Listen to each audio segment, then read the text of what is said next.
하나님 말씀 보시겠습니다. 하나님 말씀은 창세기 19장 12절로 22절까지 말씀드리겠습니다.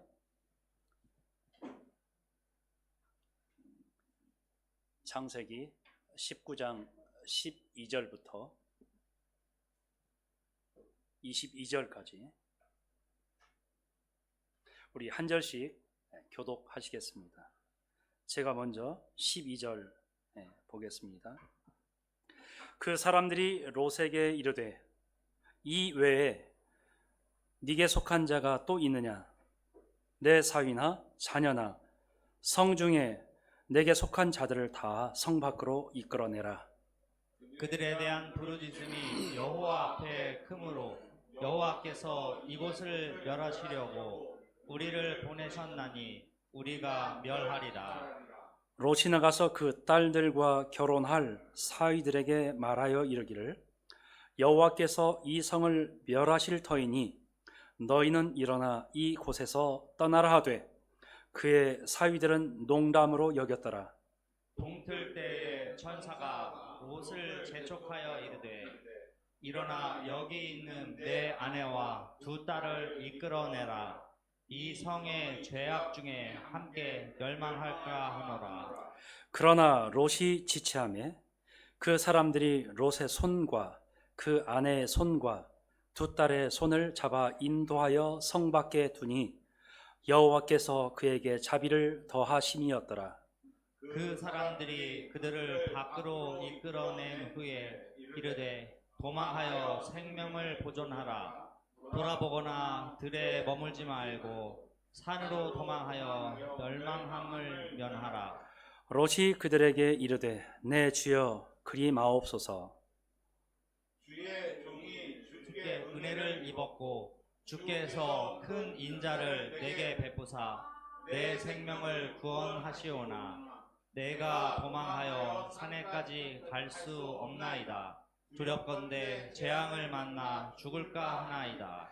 보소서 저 성읍은 도망하기에 가깝고 작기도 하오니 나를 그곳으로 도망하게 하소서.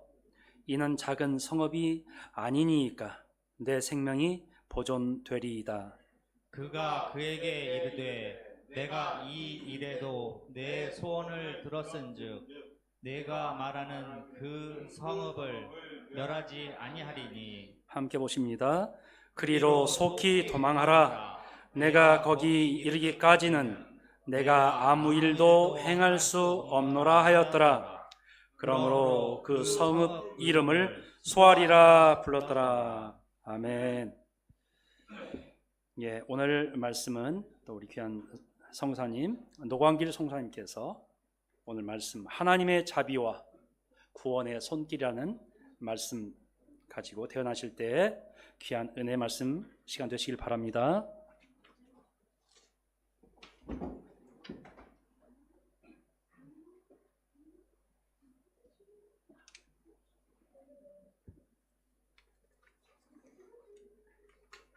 네, 할렐루야.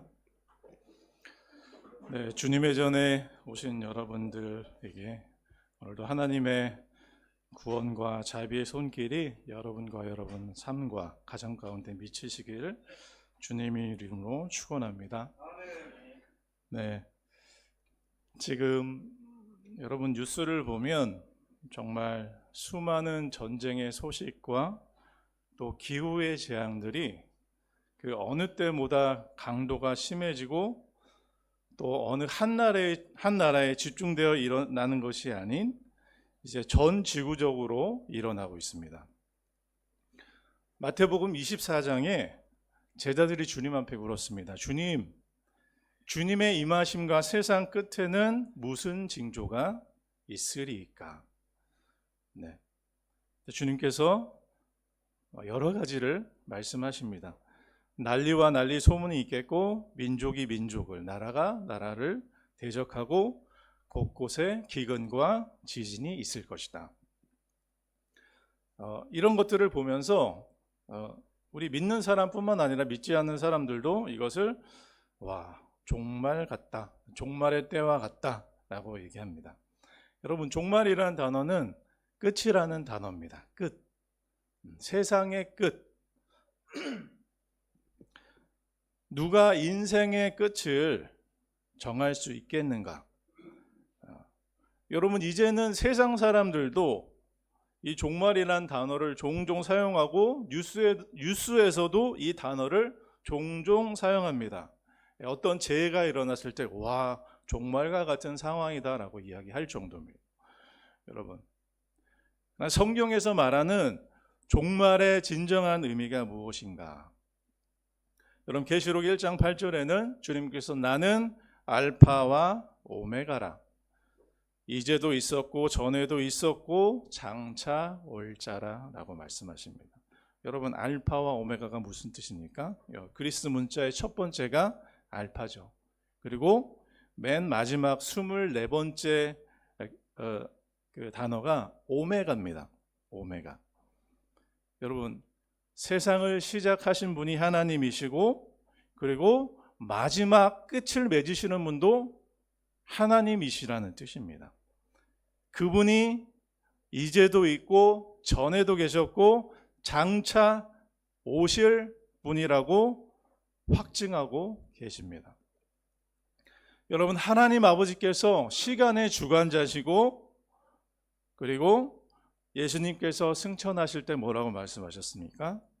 너희가 본대로 그대로 내가 다시 오겠다. 네, 라고 약속하셨습니다. 내가 다시 오겠다. 예수님이 첫 번째로 오셨습니다. 아기 예수, 인간의 몸을 입고 이 땅에 첫 번째로 오셨죠. 네. 초림이라고 합니다. 그리고 다시 오실 때는 재림이라고 합니다. 주님이 내가 올라간 것처럼 내가 다시 너희들에게 오겠다. 예수님께서 재림하실 때 바로 세상의 종말이 되는 것입니다. 여러분, 어떤 자연재해도 한 곳에 일어날지라도 다른 곳은 여전히 사람들이 활동하거나 살고 있습니다. 그래서 이 세상 전체의 그 시간을 스톱시키시고 이 세상을 다스리시고 이 세상의 모든 시간을 다시금 정리하고 그분의 손안에 있게 하시는 분이 바로 예수님의 재림의 때라는 것입니다. 그리고 그 후에는 심판이 남아 있습니다. 여러분, 예수님의 재림을 기다리고 있습니까? 예수님의 재림을 기다리고 있습니까? 아멘. 네. 예수님이 말씀하십니다. 너희가 이 징조를 볼 때, 내가 곧 문 앞에 이른 줄 알라라고 말씀하십니다. 여러분, 우리가 징조들을 보고 있지 않습니까? 기근과 지진과 전쟁들과 나라와 나라가 민족이 민족을 난리와 난리 소문이 이 땅 가운데 넘쳐나고 있습니다. 여러분, 그것을 볼 때 안타깝다, 어떻게 할까라고 생각하지만 우리는 어떤 징조로 봐야 됩니까? 예수님이 정말 마지막 문 앞에 계시는구나. 여러분, 예수님이 승천하신 이후에도요, 예수님의 종말을 기다렸던 자들이 있습니다. 동굴에 들어가서 예수님의 재림을 기다렸던 자들이 있습니다. 여러분, 그때부터 종말이었어요. 근데 진정한 종말은 이 모든 징조를 보고 그것을 볼 때 인자가 이제 곧 문 앞에 이른 줄을 너희는 분별을 해라. 그리고 깨어 있으라고 말씀하십니다. 너희가 잠잘 때가 아니다. 잠잘 때가 아니라 깨어 기도하라. 그리고 기름을 준비하라. 여러분, 지금은 정말로 예수님께서 문 앞에 있는 것처럼 살아야 되는 시기입니다. 그래서 예수님께서 어느 날에 임하는지 너희가 알지 못하니까 항상 깨어 있어야 한다고 말씀하십니다. 그래서 준비하고 있으라. 그리고 깨어 있으라고 주님께서 우리에게 계속적으로 강조하고 계십니다. 주님 어느 때 오십니까? 그 날과 때는 아무도 모른다고 하셨습니다. 그러므로 생각하지 않은 때에 주님이 오시겠다고 합니다. 네. 어느 누구도 그 시와 그 날짜를 알 수 없습니다. 생각하지 않은 때에 내가 오겠으니 나를 기다리고 그리고 영접하고 나를 환영하는 자는 그렇게 깨어있고 준비함으로 우리가 이 땅에 살아야 할 것을 주님께서 말씀하십니다. 여러분, 그리고 마지막 때와 어떤 때가 같냐? 노아의 때와 같다고 말씀하셨습니다. 여러분, 노아의 때를 보면 어떻습니까? 홍수가 나기 전까지 사람들이 어떻게 생활했죠? 홍수가 나기 전날까지 먹고 마시고 장가가고 시집 간다라고 했습니다. 내일 홍수가 나고 비가 하늘이 열려서 비가 정말로 쏟아붓는 그 날임에도 불구하고 그 전날까지 사람들은 아무도 그것을 준비하거나 그것을 인식하거나 그것에 대해서 얘기하거나 하지 않고 먹고 취하고 장가가고 시집 간다고 합니다. 여러분, 이거는 단순히 우리가 의식주를 끊고 절제해야 된다는 말이 아니라 심판이 바로 내일에 왔음에도 그들이 그것을 인지하지 못했구나.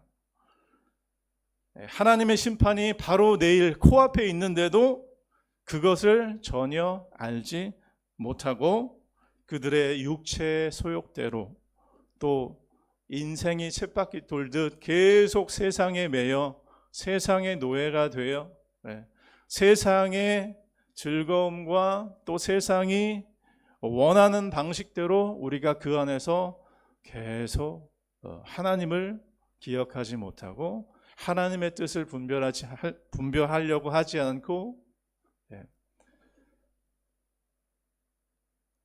그렇게 살았던 노아의 때의 사람들과 지금도 똑같구나 하고 말씀하십니다. 여러분, 영혼의 문제, 구원받아야 되는 이 문제에는 정말 관심이 없고 이 세상살이에 너희들이 너무나 집중하고 있구나. 이 노아의 때와 같다 라고 말씀하고 있는 것입니다. 여러분, 오늘 소돔의 죄악으로 인해서 심판을 받는 장면이 나옵니다. 멸망받는 장면, 여러분들 다 아실 것입니다. 여러분, 이 심판의 날에 하나님의 자녀들은 어떤 특별한 구원의 손길을 받을 수 있는가를 몇 가지 살펴보기를 원합니다. 천사들이 왔죠. 천사가 인간의 몸으로 롯에게 왔습니다. 그때 어떻게 합니까? 사람들이 그 두 천사에게 성적인 악한 짓을 하려고 할 때 롯이 하지 말기를 간청하고 그들이 듣지 않고 막 그들이 롯을 밀치고 문을 부수려고 합니다. 그때 10절에 보시면 어떻게 합니까? 10절 11절에 두 천사가 손을 내밀어 롯을 집으로 끌어들여 문을 닫고 어떻게 하죠? 사람들의 눈을 어둡게 만들어 버립니다. 그래서 문을 찾지 못하게 만듭니다. 갑자기 사람들이 어두워진 것입니다. 갑자기 어두워져서 문 하나 찾지 못하는 그런 상황에 이르게 됩니다. 여러분, 하나님의 이 초자연적인 이 천사의 보호가 하나님의 자녀들에게 있습니다. 여러분, 베드로가 감옥에 갇혔을 때 교회가 베드로를 위해서 간절히 기도했죠. 헤롯 왕이 이미 요한의 형제 야고보를 죽였습니다. 이 예수님의 제자들을 감옥에 가두니까 유대인들이 좋아했습니다. 그래서 베드로도 잡고 다음 날 불려나가기 전날 밤 천사가 나타났습니다. 그리고 일어나라 일어나라 급히 깨웁니다. 그때 쇠사슬이 풀렸습니다. 그리고 베드로를 지켰던 이 가드들, 파수들을 파수들이 있음에도 불구하고 그냥 지나갔다고 이야기합니다. 파수들이 잤다고 나오지 않고요. 파수들을 그냥 지나쳐서 베드로가 그 감옥을 문 앞까지 나왔다고 이야기합니다. 그리고 문이 저절로 열려 베드로가 감옥을 나가게 되는 이런 초자연적인 사건이 있습니다. 하나님께서 천사를 통해서 베드로를 감옥에서 파수들이 그렇게 지키고 있는 그 감옥에서 쇠사슬로 묶여있던 그 베드로를 풀어주시고 밖으로 나오게 하는 사건이 있습니다. 여러분, 하나님의 우리는 이해할 수 없는 이게 정말 가능한가? 라고 하는 이런 초자연적 역사가 하나님의 자녀들에게 있습니다. 천사가 여러분들을 보호하시고 심판날에 여러분을 구원해 주시는 것입니다. 그럼 저도 이 비슷한 경험을 한 적이 있습니다. 아주 재미있는 그 이야기인데요.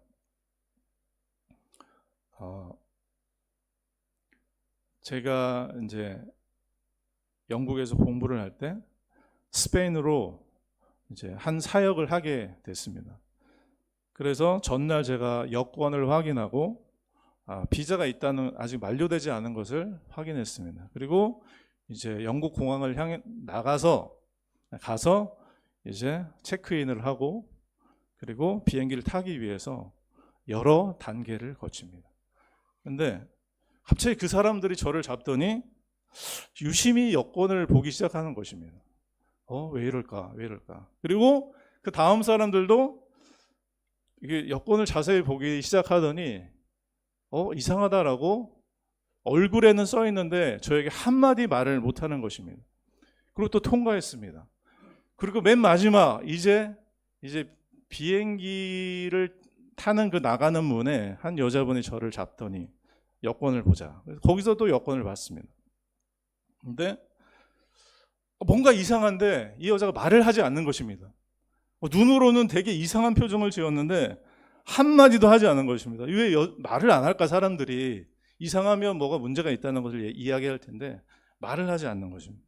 그렇게 해서 통과가 돼서 비행기를 탔습니다. 그래서 옆에 있는 제 친구가 왜 사람들이 너 여권을 보고 이상하다는 표정을 짓는데 왜 한마디도 말하지 않고 여권 줘보라고. 그래서 친구가 여권을 갖고 여권을 딱 열어봤는데 여권 유효기간이 벌써 1년이나 지난 여권을 영국 공항에서 제가 패스 하고 나갔습니다.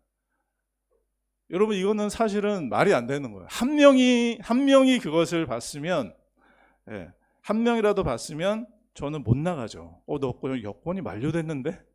못 나가는데 그렇게 한마디만 했다면 저는 그 자리에서 이제 다시 돌아가서 여권을 만들어서 오든가 했을 텐데 3명, 4명 되는 사람이 한 명도 너 문제가 있다라고 말하지 못해.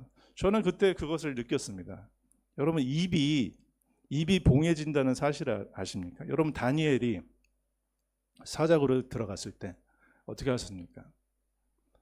사자가 입을 벌리지 못하도록 입이 봉해지죠. 마찬가지로 그 사람들이 입을 떼려고 하는데 입을 떼지 못하는 그 표정을 제가 봤습니다. 와, 하나님께서 이렇게도 역사하시는구나. 그럼 제가 그곳에 가서 한국 그 청년들 집회가 있었는데 제가 맡겨진 그 또 일들이 있었어요. 저는 그곳에서 하나님께서 이것을 준비하시려고 정말 베드로와 같은 이 베드로가 감옥에 나왔을 때 파수꾼들을 지나서 갈 때 그들이 베드로를 잡지 못했던 그 일들이 지금도 일어나는구나. 여러분, 지금도 일어납니다. 여러분, 우리들에겐 그것이 초자연적인 일이지만 하나님에겐 너무나 자연스러운 것입니다. 하나님의 특별한 보호와 인도가 우리들의 삶에 일어납니다. 그래서 어떻게 합니까? 천사들이 빨리 롯과 아내와 2 딸을 이끌어내라, 그렇게 이야기합니다. 얼마나 급하면 롯이 그들의 손을 잡아서 성 밖으로 둡니다. 여러분, 롯이 어떻게 해야 될지 모를 때 내가 구원을 위해서 어떻게 해야 될까 모르죠. 구원을 위해서 내가 어떻게 살아야 될까 할 때 천사들이 친히 그들의 손을 붙들어서 성 밖으로 인도하여 냅니다. 여러분, 이것이 얼마나 주님이 친절하시고 그리고 섬세하게 우리의 구원을 인도하시는 것을 보여주는 사건입니다. 여러분, 천사들이 말만 하지 않았어요. 야, 너희들 빨리 나가, 빨리 도망가. 그리고 야, 5분 있다 내가 끝난다. 5분 있다 안 나가면 불과 유황이 내릴 거야. 그러니까 빨리 나가 하면서 여러분 말만으로 하지 않았습니다.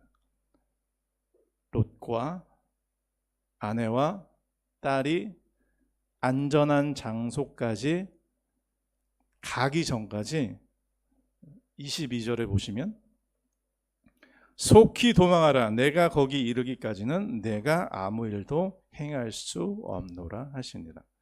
여러분, 천사의 첫 번째 미션은 무엇입니까? 첫 번째 미션은 야, 너희가 움직이지 않으면 내가 아무것도 할 수가 없어.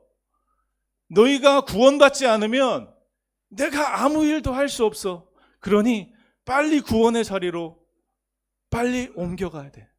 그러면서 그들을 손을 잡고 안전한 곳으로 인도하셨습니다. 여러분, 이것이 하나님의 자비입니다. 하나님의 자비예요. 어떻게 구원을 받아야 될지 모르는 그런 상황 가운데 여러분, 하나님은 섬세하게 그리고 아주 친절하게 우리를 구원의 길로 완벽하게 완전하게 인도하기를 원하시는 분입니다. 여러분, 하나님의 자비는 멸망 가운데 빛을 발하는 것입니다. 멸망의 진노의 순간에 그들이 건짐을 받았습니다. 무엇 때문입니까? 하나님의 자비하심 때문입니다. 그래서 그들이 밖에 두어졌을 때 여호와께서 그에게 자비하심을 더하심이었더라. 이것을 원문을 보면 하나님의 자비가 흘러 넘쳤더라. 하나님의 구원의 자비가 그들에게 흘러 넘쳤더라. 1%도 부족하지 않게 하나님의 자비가 그들의 삶 가운데 흘러 넘쳤더라고 얘기합니다. 여러분, 하나님의 구원은 부족하지 않습니다. 하나님의 자비는, 여러분을 향한 자비는 부족하지 않습니다. 그러나 롯의 아내는 어떻게 됐습니까? 천사가 절대 뒤를 돌아보지 말고 그 산으로 가라. 들에도 있지 말고 달려가라. 뒤를 돌아보지 말라. 이렇게 이야기합니다. 그러나 롯은 가다가 여러분 뒤를 봤습니다. 여러분 잘 아시는 이야기죠. 소금 기둥이 됐다고 나옵니다. 참 해석하기 어려운 부분입니다. 이게 도대체 어떤 일일까? 무슨 의미가 있을까? 여러분, 단순히 봐서 멸망하는 것을 봐서 소금 기둥이 됐는가? 여러분, 28절에 아브라함도 봤습니다. 아브라함도 소돔과 고모라가 망할 때 유황이 떨어지고 그 땅에 흰 연기가 솟구칠 때 아브라함도 그 땅을 바라봤다고 나옵니다. 그러나 아브라함이 소금 기둥이 되진 않았습니다. 여러분, 이것은 단순히 뒤를 돌아보는 행동 자체가 문제가 아니라 이거는 영적 의미가 있는 것이죠. 여러분, 롯의 아내는 소돔 출신입니다. 그 땅 출신이에요. 그래서 롯과 결혼했습니다.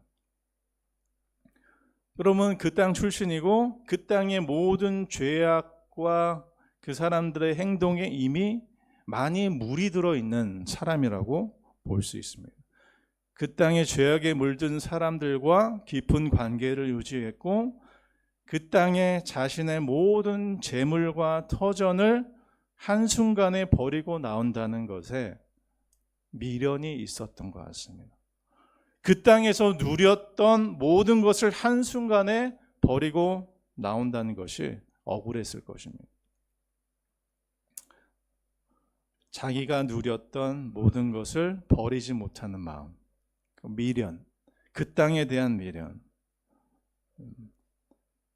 그러므로 그것이 롯의 아내로 하여금 뒤를 돌아보게 만들었다. 지금 구원을 받고 있는 그런 긴급한 급박한 상황임에도 불구하고 롯은 구원을 잡지 않고, 하나님이 주시는 구원을 잡지 않고 그 땅으로 자기의 마음이 향해 있었다는 것입니다. 얼마나 미련한 것입니까? 주님께서는 롯의 아내를 본받지 말라고 하십니다. 롯의 아내에 대해서 볼 수 있는 성경 구절이 얼마 없습니다. 없습니다, 거의. 그러나 주님께서 롯의 아내를 본받지 말라고 말씀하십니다. 롯의 아내를 한번 봐라. 그가 어땠는지. 생명을 잡지 않고 자기의 생명을 버렸다라고 말씀하십니다. 여러분, 하나님의 은혜가 부족해서 롯이 구원받지 못한 것이 아니라 하나님의 자비와 은혜는 넘치도록 충만했습니다. 그 가정에, 롯의 가정에 충만했습니다. 그러나 롯이 하나님의 구원을 붙들지 않았습니다. 여러분, 이것에 대해서 우리는 하나님을 원망할 수 없습니다. 하나님은 모든 사람이 구원에 이르기를 원하십니다. 여러분, 예수님의 십자가는 모든 사람들을 위한 것입니다. 누구든지 그를 믿으면 영생을 얻으리라. 누구든지 예수 그리스도를 시인하면 구원에 이를 것이다. 그러나 롯의 아내는 세상을 잡았습니다. 세상의 미련을 두고 하나님의 구원을 가볍게 여겼습니다. 여러분, 하나님의 은혜가, 구원이 얼마나 값진 것입니까? 여러분, 하나님의 구원은 우리가 이 땅에서 어떤 것으로 얻을 수 있는 것이 아닙니다. 그것이 하나님의 유업, 하나님의 자녀로서 우리가 얻는 가장 큰 유업인 것입니다.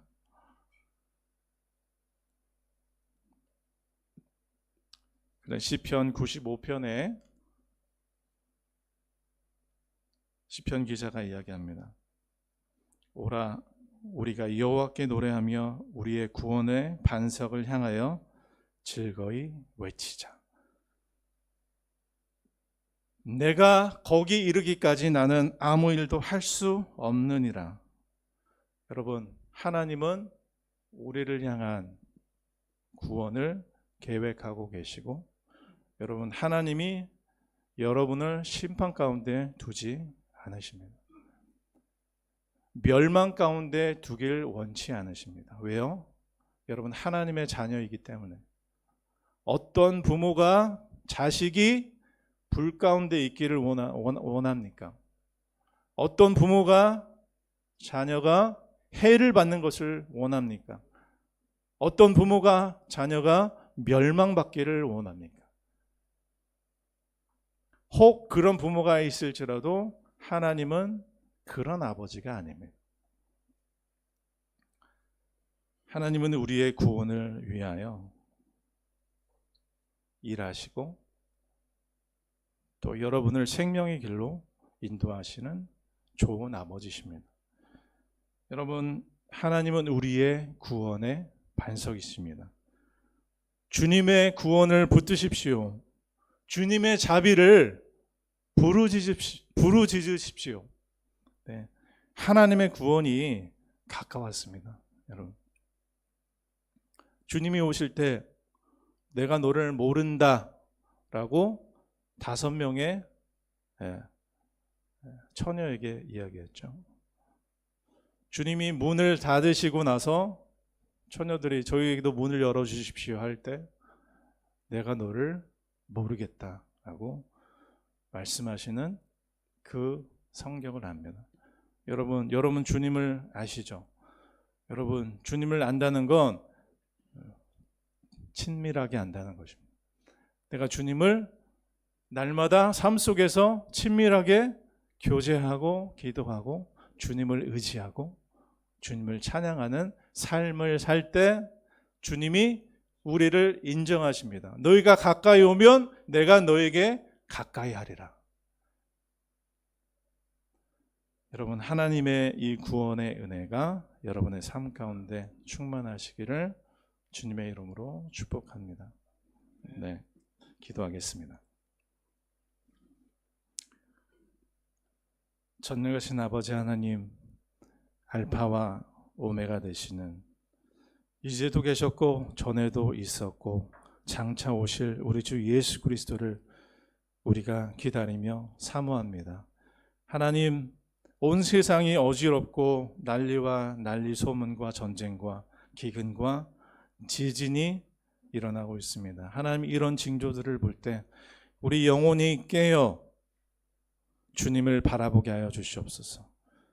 내 영혼아 깰지어다. 날마다 주님 앞에 선포하며 다시 오실 예수님을 기다리는 정결한 신부로 살아갈 수 있도록 주님께서 축복하여 주시옵소서.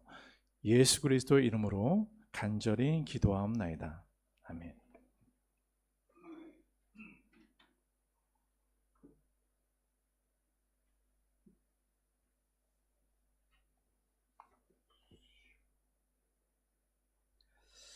찬송 537장 들으시면서 준비된 예물 주 앞에 올려드리겠습니다.